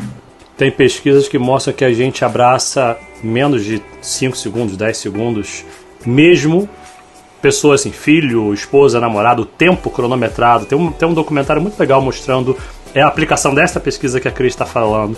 E pegou amigos, casais, pais e filhos, e pediu para eles se abraçarem, né? E sem colocar, inclusive, coração com coração, né? Que tem gente que vai dizer que você vai precisar para regular e baixar os níveis todos de ansiedade, você também teria que colocar o coração com coração para regular as emoções dos dois, né? Aí são variações. Mas pediu para as pessoas se abraçarem. Primeiro que as pessoas se abraçam meio que de lado, meio torto, não se abraçam efetivamente, e é muito rápido. Quando passa de 5 segundos, as pessoas começam a se mexer porque acham que está demorando. Então, essa ideia de 30 segundos, 20 segundos, aí tem diferenças aí, é muito interessante. E como é que você muda todo no seu organismo, a sua fisiologia muda.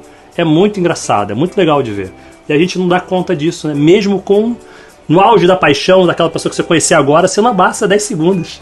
Você vai e solta. É muito engraçado. E a pandemia potencializou isso. Né? Sim. Vamos viver algum problema aí sério na sequência. Pessoal, a gente tem mais um daqueles programas, como eu já tinha dito no início, que a gente vai ter que ouvir várias vezes. Na verdade, eu espero que eles se desdobrem em vários programas depois. Cris, tá muito legal, mas com dor no coração, e já que a gente aprendeu aqui hoje, dentre outras coisas, que a frustração faz parte, a tristeza faz parte, que não é só que a alegria e felicidade não são só euforia, eu acho que também faz parte do nosso programa. Ficar com esse gostinho de quero mais, quero muito mais. Você tem alguma dica ou um conjunto de dicas? E você já deu várias, né? A quantidade de livros que você citou, de autores fantásticos, o próprio Perma foi incrível. Você tem alguma, 2, 3 dicas que você queira deixar para os nossos ouvintes? Bom, vou dizer para vocês, foi um prazer estar aqui, né? Esse papo bom aqui, né? Essa conversa que faz a gente pensar, né? E crescer e rever nossos modelos. Acho que tem uma questão de felicidade que a gente aprende muito com outros e a gente depois descobre como não ser feliz e vai tentar buscar a nossa própria, sem bula, sem receita e meio no ensaio e erro. Então a gente tem que aprender a notar as coisas que faz a gente ser feliz, tá? Filmes que fazem a gente ser feliz, músicas que te arrepiam, músicas que te fazem chorar. Já descobri várias músicas que me fizeram chorar sem eu saber que me faziam chorar. Músicas que eu ouvi pela primeira vez e pareciam que eram músicas minhas, da minha vida. E tem vários estudos que mostram assim que quando você descobre essa música ou esse filme que faz isso contigo, vai fazendo um caderno, porque essas músicas vão ser muito importantes, porque elas são a história emocional da sua própria existência. E a gente só vai descobrindo isso manejando as emoções, entendendo as emoções. A gente não tem bula para isso. Hoje o Arnaldo contou a história do Homem-Aranha pra gente. Então, a gente ouviu a história dele. E é assim que nós somos feitos com as histórias, por exemplo, dos nossos pais, dos nossos amigos. Tudo dos outros fica na gente. Então a gente não é uma rede sozinho, a gente é uma rede de entradas, né? E a gente também se emociona com as emoções dos outros. Então eu diria o seguinte, repara bem também como anda a rede significativa de amigos à sua volta. Você tem pessoas que quando você acaba de conversar, você fica melhor ou você fica pior? Repara, seu rosto fecha ou você dá gargalhada, né? Começa a notar. Eu acho que assim como a gente fala da felicidade tóxica no mundo de hoje, que é você ser feliz o tempo inteiro, porque aí seria demonstrar uma alegria e efetivamente você pode não estar sentindo nada por dentro. Então respeite, inclusive, o seu mau humor e vá tratá-lo. Porque esse mau humor, ele pode ser folclórico, pode ser divertido, pode deixar todo mundo feliz, mas pode ser uma pedra de Sísifo que você carrega o tempo inteiro dizendo que você é desse jeito. E aí é como a boa Gabriela, eu nasci assim, eu cresci assim, eu morri assim, não é? Não. Você já sabe que as pessoas felizes vivem mais tempo. As pessoas que dão mais gargalhada, elas vivem mais tempo, não é? Então eu vou indicar a você que ainda precisa de uma inspiração consciente, cognitiva, para desafiar o seu mau humor, desafiar essa mente que causa problemas. Então anota aí, por favor, pega lápis e caneta, por favor, lápis e papel ou caneta, vou falar, o nome do livro chama-se O Cérebro e a Felicidade, de Rick Hanson, com H, tá? Rick Hanson. Esse livro eu indico para todos os meus alunos, é da Martins Fontes, a editora, né? Um livro de cabeceira para você, como diz o nosso Rick Hanson, que é um neuropsicólogo, neurocientista.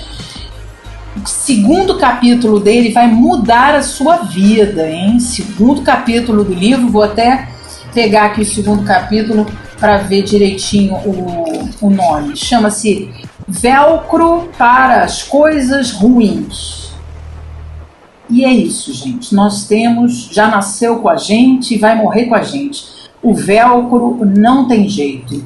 E a felicidade é o teflon. Ela escorrega na frigideira e vup-te-vupa, ela vai embora. A gente capta a coisa ruim. A felicidade, ela escorre na frigideira.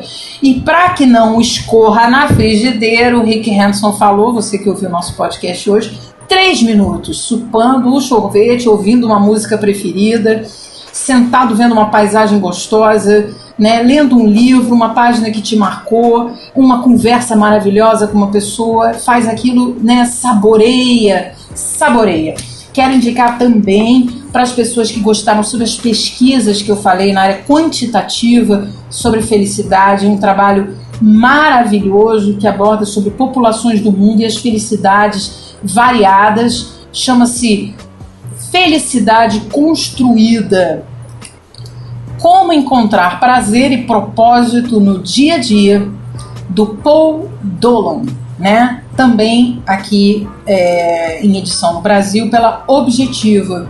Esse livro como diz aqui o Kahneman, né? Daniel Kahneman no prefácio, né? Poucos livros mudam a vida de alguém em 48 horas. Esse livro mudou a minha porque ele traz muitos dados para quem gosta de pesquisas quantitativas feitas em populações, em muita população, estudando hoje a felicidade. Ele estuda as relações de aplicativos hoje que investigam pessoas, se elas estão felizes ou não estão, na Alemanha, na Austrália, na Inglaterra, e tentando fazer correlação com várias coisas, o estilo de vida da pessoa. Eu acho que vocês vão ter muita informação a esse respeito. E o PERMA que eu falei hoje, eu acho que é uma boa dica, quem quiser fazer a leitura no livro Florescer do Martin Seligman, também da Objetiva. É uma leitura para quem quer psicologia positiva na veia. Vale muito a pena. Uau! Minha conta na livraria vai ficar alta esse mês. Rapaz, eu tava pensando nisso, pelo amor de Deus. Parcelar e muitas vezes. Eu tava pensando nisso, e ela ainda me cita que o prefácio é do Kahneman, que sim, eu adoro, cara. Eu falei, opa, para. Então aproveita e dá sua dica, Arnaldo. É assim, na boa, eu vou, dica de coração do que eu tô sentindo agora. Ouça de novo esse episódio, é a primeira dica. Perfeito. Esse é o episódio que não dá para ouvir só uma vez. É aquela coisa, tá ouvindo, chamou a atenção, aperta o pause. Papel e lápis na mão, como a Cris falou, anota, velho, anota. Né? Porque esse é um processo motor que ajuda a gente a internalizar, absorver melhor aquilo.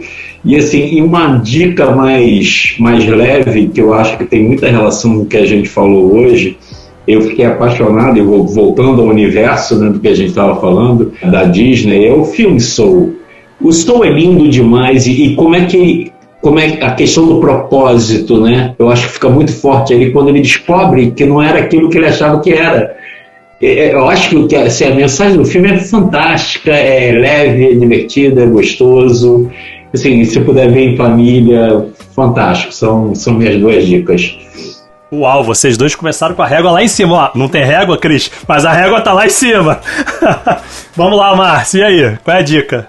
Minha primeira dica é a seguinte. Eu sou muito grato pelo papel que a música tem na minha vida, né? O tocar um instrumento é uma coisa mágica. É quase como você ser um herói da Marvel, né? É o seu superpoder. E isso realmente é um ponto de equilíbrio na minha vida. E tem sido em várias épocas, em várias etapas. E é uma coisa que me faz muito feliz. Eu levo isso tão a sério que eu convenci um guri a comprar uma guitarra, Cris. Você acredita nisso? Voltei a tocar. Opa, olha aí. Então, a primeira dica é essa. Busque a arte que tem a ver com você. E existem muitos tipos de arte por aí. Você não precisa ser guitarrista, você não precisa ser necessariamente um pintor, um caricaturista, um tatuador. Busca aquilo que tem a ver com você, mas busca uma arte na sua vida.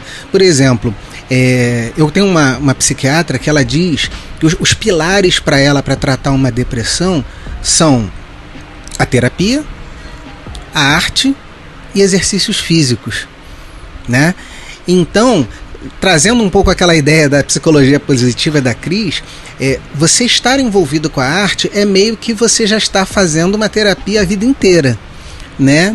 E você tá bem e está se tratando, olha que maravilha, né? E a minha segunda dica é uma música, Felicidade, do Marcelo Genesi. e que tem... Separei 2 estrofes aqui. Tem vez que as coisas pesam mais do que a gente acha que pode aguentar. Nessa hora fique firme, pois tudo isso logo irá passar. Você vai rir sem perceber. Felicidade é só questão de ser. Quando chover, deixa molhar, para receber o sol quando voltar. Então vou dar 2 dicas básicas. Hoje o pessoal aqui puxou o sarrafo para cima, né? Uma eu até já dei em outro episódio. Eu acho que tem 2 livros que talvez tragam... Pode repetir, Arnaldo? Pode repetir dica? Não pode não, né? Pode. Vou botar uma estrelinha no teu nome aí. Pode deixar. Né? Um deles é A Felicidade e Modos de Usar. Vocês já devem ter lido, que é do Cortella, Karnal e Pondé. É um debate entre eles sobre essas questões, o que é felicidade, em vários caminhos filosóficos. E já que a gente falou aqui de frustração, da questão da diversidade, do tempo, do querer e do não querer, né, como a própria Cris falou aqui, eu acho que vale, e o Arnaldo conhece bem esse texto aí, talvez a Cris conheça também, o Márcio, que é As Vantagens da Adversidade, do Paul Stoltz, não sei se vocês conhecem. É muito, muito interessante, as vantagens da adversidade. Eu acho que tem um caminho de observação do que a gente falou aqui, que pode ajudar inclusive em questões como falar de como é que a gente orienta os filhos a aprenderem a fluírem com as várias emoções que eles vão ter e não classificar que a emoção A é positiva, a B é negativa, A eu posso, B eu não posso, que tudo faz parte de um grande contexto e elas vão construindo a gente está sempre em construção. E a diversidade, ela pode ser positiva, depende do nosso olhar, nossa subjetividade, que foi um termo que a gente usou aqui, né? Então acho que esses 2 livros podem dar bons insights. Junto com aquela lista, Arnaldo, a lista tá grande. A Cris deu uma lista grande e eu vou assim, já sabe que eu vou comprar todos, vou encher o saco dela depois para conversar sobre os livros. Tá tudo certo, não tem problema não. Vai ser um prazer. Maravilha. Gente, Cris, você tem algum último comentário que você quiser falar? Márcio, Arnaldo, e aí? Algum último coisa assim, 1 minuto, 30 segundos, só aquela última comentário. E também, como é que a gente acha, Cris, por exemplo? Olha, eu, nesse momento, né, fazendo doutorado, 4º ano de doutorado no meio dessa pandemia, vai ser um ano maravilhoso, né, mas a gente continua produzindo muitas atividades que a pandemia, ela não nos abandonou, né, a gente está trabalhando online com muitos projetos de psicologia positiva. Começamos pela Relapa, pela Rede Latino-Americana de Psicologia Positiva, lá no início de 2020.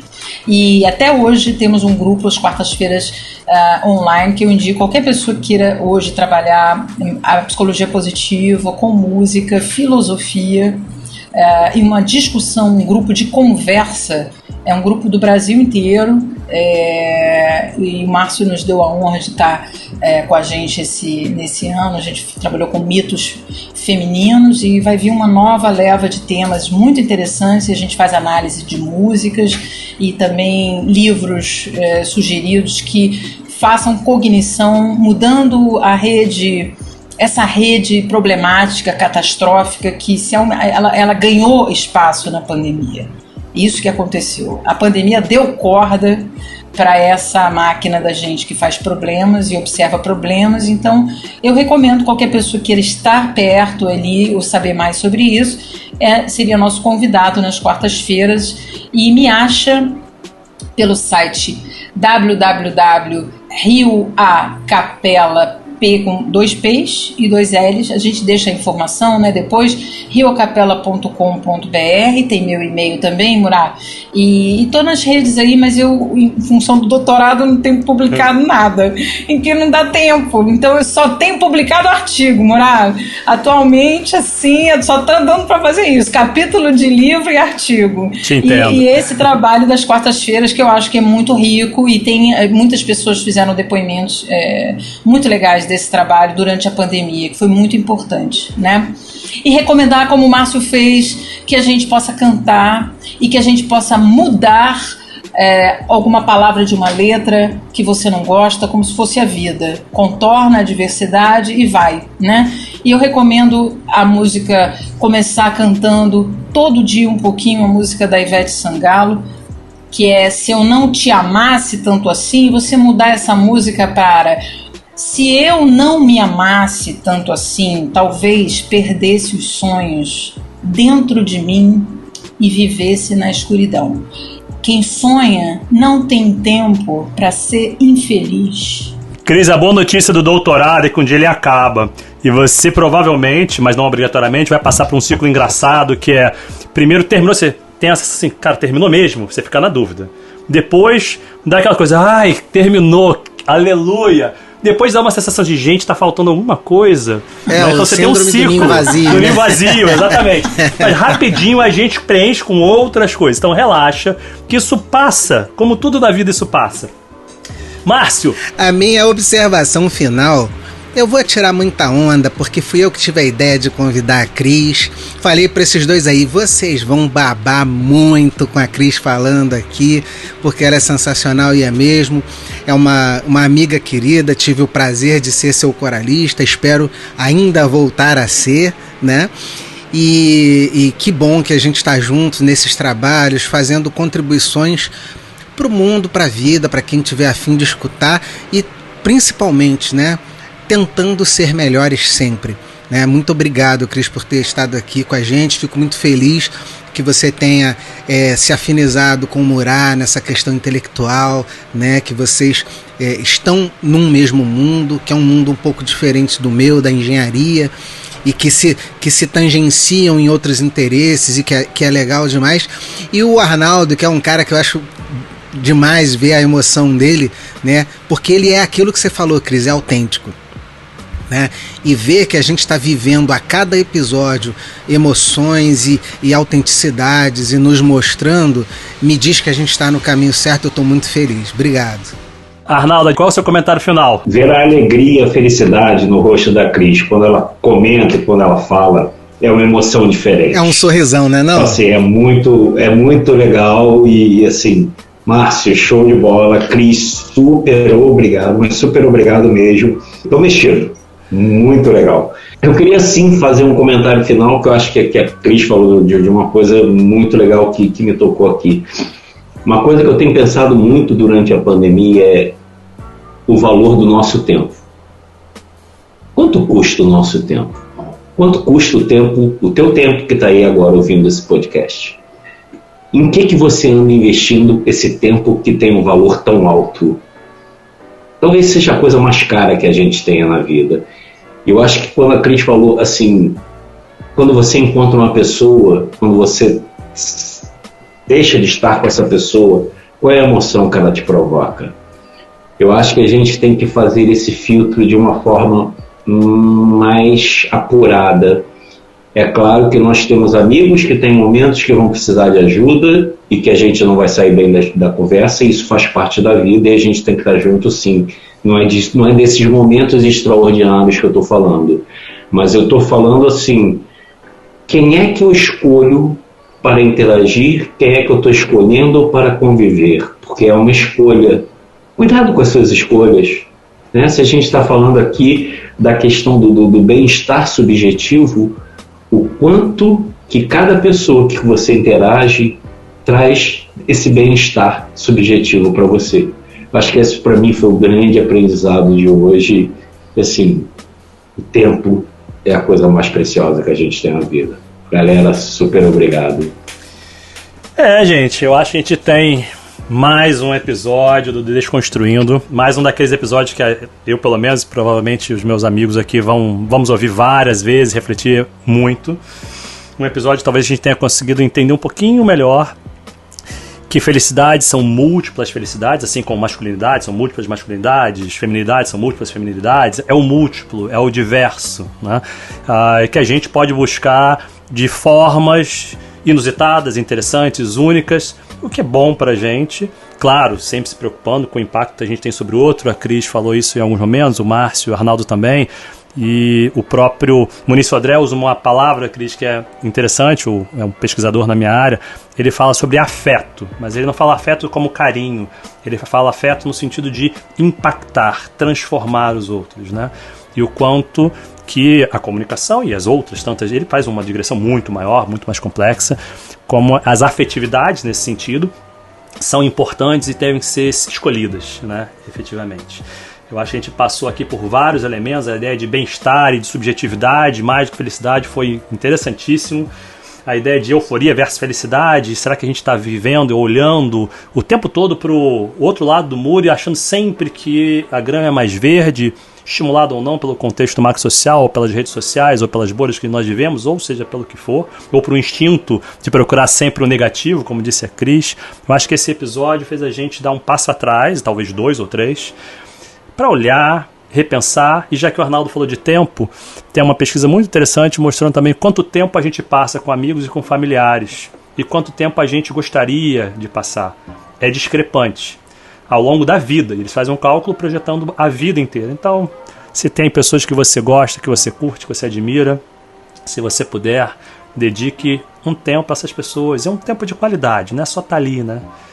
Desliga o celular, sai das redes sociais um pouquinho, desliga a televisão, se conecta, brinca. Esses dias, Cris, Arnaldo e Márcia, aconteceu uma chuvarada aí umas semanas atrás, e a gente ficou aqui em casa, eu e Sofia apenas, o Heitor estava na mãe, sem luz durante algumas horas. E foi uma delícia, porque a gente estava junto, ela ligou, acendeu todas as velas, e ela é muito bem-humorada em muitas coisas, fez toda uma algazarra em cima daquilo, e brincou, jogou, conversou, inventamos histórias, então a gente teve um momento nosso. Efetivamente, já que tempo é um recurso que você não tem como renovar, é não renovável, tá na hora de a gente dedicar tempo ao que nos faz bem. E aprender a lidar com o que talvez a gente ache que não nos faça bem, entendendo que talvez ela transforme positivamente, talvez ela traga o contraste do salgado com o doce, da felicidade com a tristeza, e tristeza não obrigatoriamente é depressão. Talvez as pessoas achem que toda tristeza é depressão, e a tristeza também é bonita, também é interessante, ela também é um momento para ter fruição e ver e sentir as coisas que estão ali. Então, mais uma vez, Cris, muito obrigado. O papo foi incrível, sinta-se super convidada e vamos conversar depois no off. Vai que a gente coloca, você deu 3 ideias de episódios diferentes, mesmo que não seja para essa temporada, mas eu anotei, a gente vai conversar depois. Pessoal, muito obrigado, até o próximo episódio. Nos sigam nas redes sociais, deem sugestões, dicas. A gente está aqui para trocar com vocês, não é para lacrar nada, dar verdades absolutas, é para pensar junto, desconstruir ideias, reconstruir ideias e propor outras coisas. Foi um prazer. Até o próximo episódio. Desconstruindo é um podcast apresentado por Eduardo Murat, por Márcio Hall e Arnaldo Cruz. O design é de Ricardo Campos. A edição, Hugo Ardilha. A composição da vinheta é do Márcio Hall. Arranjos e execução, Márcio Hall, Silvio Mazei e Ney Gouveia. Para conversar com a gente, trocar uma ideia, uma sugestão, um elogio, uma crítica, procura a gente tanto no Twitter quanto no Instagram. Nosso nome por lá é Desconstruindo X. É isso aí, Desconstruindo mais a letra X. Além de seguir a gente pelas redes sociais, favorita a gente, marca a sinetinha, se inscreve nos canais da gente. Assim, todo episódio novo que acontecer, você vai estar lá sabendo e podendo curtir, trocar uma ideia, refletir com a gente. A gente está nas principais plataformas de podcast. Até o próximo episódio.